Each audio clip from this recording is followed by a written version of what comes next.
آگے سے مصرف ہے وہ ٹھیک نہیں۔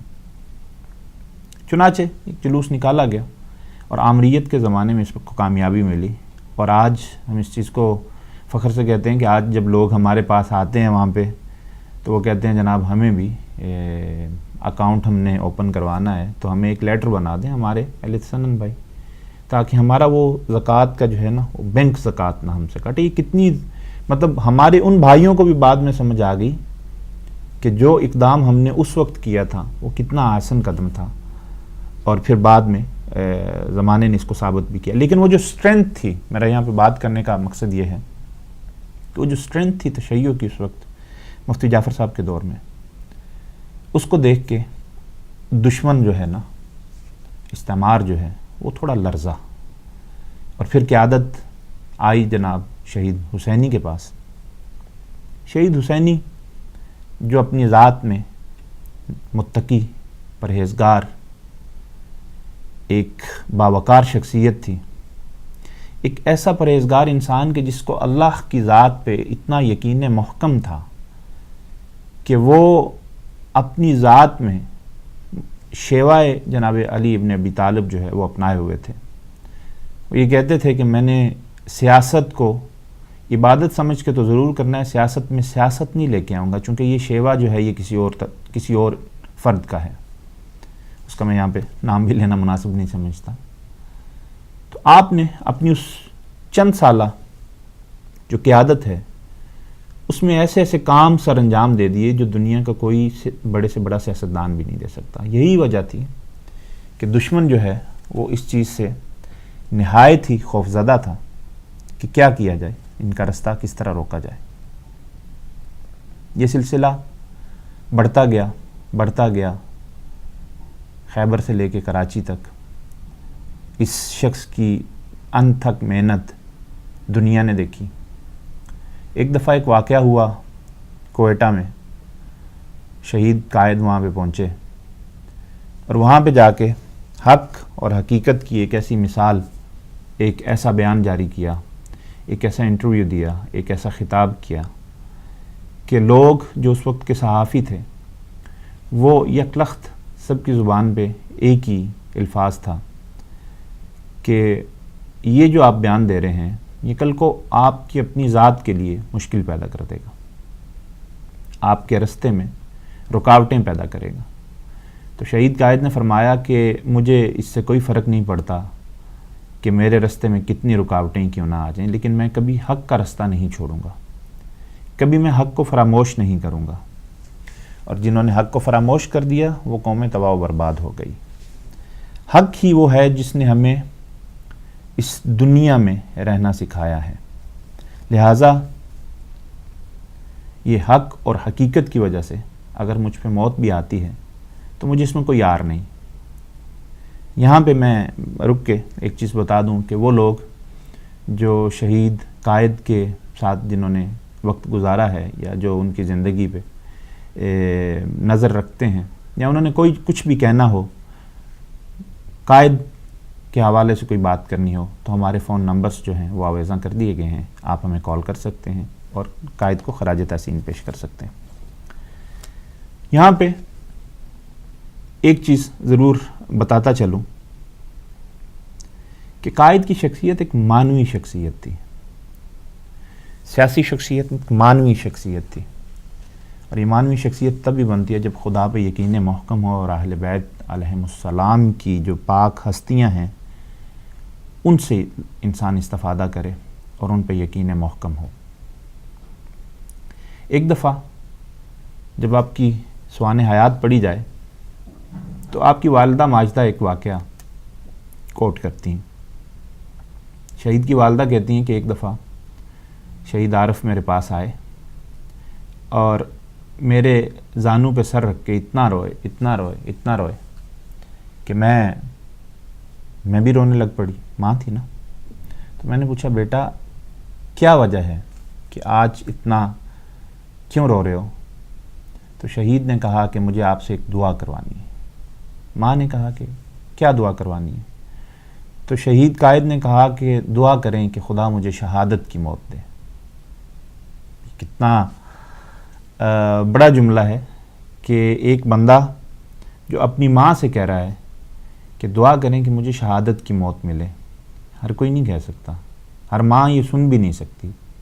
یہ وہی کہہ سکتا ہے جس کو شہادت کے مرتبے کا پتہ ہے، جس کو یہ پتہ ہے کہ شہادت کتنی میٹھی چیز ہے.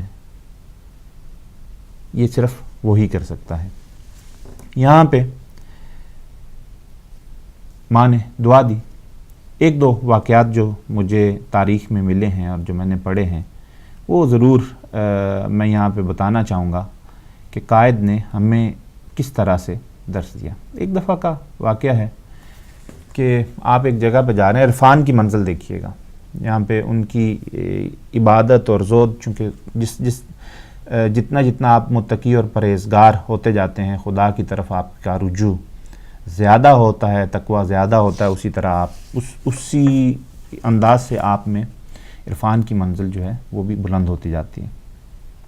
آپ کے جو ڈرائیور تھے، ایک دفعہ ایک جگہ پہ آپ جا رہے ہیں تو انہوں نے کہا کہ رستے میں سیلاب جو ہے اس کی، چونکہ ناردرن ایریے تھے، پارا چنار والی سائڈ، اور لینڈ سلائیڈنگ کے باعث ایک سامنے سیلاب کی صورتحال تھی. تو اس نے کہا کہ ہم آگے نہیں جا سکتے. قائد نے کہا کہ ہمارا پہنچنا بہت ضروری ہے، لہذا تم ایک کام کرو، اپنی آنکھیں بند کرو اور گاڑی کو چلانا شروع کرو، جب تک میں تمہیں نہ کہوں آنکھیں مت کھولنا. گاڑی چلی. یک لخت تھوڑی دیر کے بعد قائد نے کہا کہ آپ اپنی آنکھیں کھول سکتے ہیں، تو دیکھا کہ وہ رستہ جو ہے سیلاب والا وہ عبور ہو چکا تھا. سبحان اللہ. قائد نے اپنے اس ڈرائیور سے یہ وعدہ لیا کہ کبھی بھی اس چیز کو میری زندگی میں آشکار نہ کرنا. یہ وہ مرد مومن ہے، یہ وہ تقوی ہے، یہ وہ پرہیزگاری ہے جو انسان کے عرفان کو اتنا بلند کر دیتی ہے. اور ایک اور واقعہ جو اسی ضمن میں مجھے یاد آیا وہ یہ کہ ایک طالب علم تھے، وہ ایک جگہ گئے، کہیں پہ ایک جنگ کا سماں تھا، اور جب وہاں پہ جاتے ہیں تو کیا دیکھتے ہیں کہ فرنٹ مورچوں پہ قائد شہید ہیں. قائد کی وہ شخصیت دیکھ کے وہ حیران ہوئے.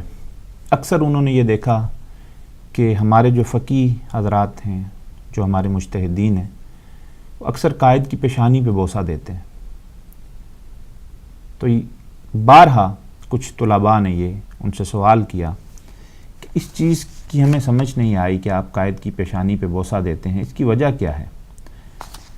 تو انہوں نے کہا کہ یہ بوسہ جو ہم قائد کی پیشانی پہ دیتے ہیں، یہ ان کی پیشانی میں نظر آنے والے اس شہادت کے نور کو بوسہ دیتے ہیں کہ خدا نے ان کو شہادت دینی ہے. اور پھر ایک وہ دن آیا جب نماز فجر کے ٹائم 5 اگست 1988 کو یہ عظیم سرمایہ ہم سے چھین لیا گیا. مدرسہ حسینی پشاور میں فجر کے ٹائم اس بدبخت نے، اس ابن ملجم صفت نے شہید قائد پہ حملہ کیا، جس کے نتیجے میں خدا نے انہیں شہادت نصیب کی. ان کی درینہ خواہش تو پوری ہو گئی، لیکن وہ اس قوم کو اپنی اس قوم نے ان کی ایک بابرکت ہستی جو ہے وہ کھو دی.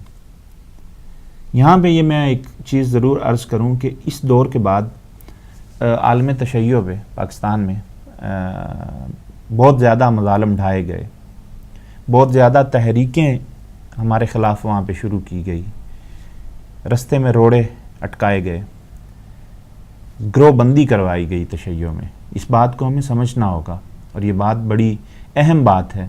جس نے بھی آج تک نہیں پڑھی، میں ان سے ایک ضرور التماس کروں گا کہ ایک کتاب ہے، آپ کو انٹرنیٹ پہ مل جائے گی، ہمفرے کے انکشافات، وہ ضرور پڑھیں. اس میں تو اس نے کچھ بندوں کو نامینیٹ بھی کیا ہوا ہے کہ کس طرح ہم نے کون کون سے افراد کو خریدا اور کون کون سے افراد کے ذریعے ہم نے گروہ بندی کروائی، اور شیعت میں جب گروہ بندی کروانے کا مرحلہ آیا تو ہم نے کس طرح پاکستان میں جہالت کو خرید کے ان میں بھیج دیا. ہمارے لیے باتیں ہضم کرنا مشکل ہیں، لیکن جو حقیقت ہے، حق کو حق کہنا ہی در حقیقت جو ہے یہ ہمیں دین آل محمد نے سکھایا ہے. اس کو ضرور پڑھیں. اپنے اندر سے قائد کی وہ جو اتحاد کی آواز تھی اس کو اپنے اندر سمیٹتے ہوئے، محسوس کرتے ہوئے، اپنی اناؤں کو پیچھے چھوڑ کے ہمیں یہ چاہیے کہ آج کے دن جو 5 اگست کا دن گزرا ہے قائد کی شہادت کا، چلو ایک عہد کر لیں اپنے آپ کے ساتھ کہ ہم ایک ملت واحدہ بنیں. ہم اپنے اندر سے ہر اس گروپ بندی اور ہر اس گروہ کو دور کر دیں جو ملت تشیع میں رکھنا ڈالتا ہے.